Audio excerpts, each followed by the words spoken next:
La pédagogie se fonde sur deux postulats qui sont à la fois nécessaires et contradictoires. Alors le premier de ces deux postulats, c'est celui selon lequel tout enfant, tout être humain, tous les gens dits normaux, mais aussi tous les gens accidentés et abîmés par la vie, peuvent apprendre et peuvent grandir, peuvent se développer. Postulat de l'éducabilité. Postulat qui fait qu'on croit que nous n'avons pas le droit de désespérer de quiconque. Et puis, comme les êtres humains ne sont pas des objets que l'on fabrique, mais des sujets qui se mettent en jeu, eh bien, je dois postuler que c'est leur liberté qui les aide à apprendre et à grandir, qui les met en route pour qu'ils apprennent et qu'ils grandissent. Et que je ne peux rien faire pour eux qui ne se fasse sans eux. Et donc, c'est le postulat de la liberté.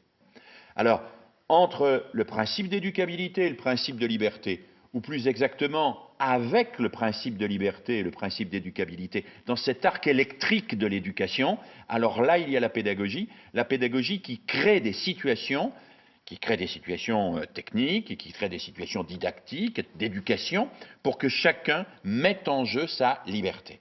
La pédagogie telle que je viens de la définir, elle porte non pas une société idéale, mais elle porte un projet qui est celui, pour reprendre l'expression de Pestalozzi, que chacun se fasse œuvre de lui-même, et j'ajouterais que le collectif se donne les moyens de produire et de viser le bien commun. Ça, c'est un projet qui est au fond très proche du projet de la démocratie.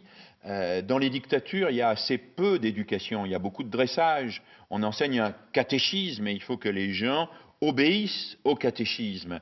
Dans une démocratie, en revanche, il y a des règles, mais ces règles, elles sont construites par l'ensemble des citoyens, elles sont remises en jeu régulièrement par l'ensemble des citoyens, et donc la démocratie ne suppose pas un dressage préalable qui aboutirait à une obéissance aveugle à des lois qui viennent du ciel. La démocratie suppose que les enfants et les adolescents ont été formés à participer au débat démocratique, à s'impliquer dans l'agora, à s'impliquer dans la discussion collective, à se mettre en jeu, seul et avec d'autres. Et c'est en ce sens que pédagogie et démocratie sont pour moi très profondément liées.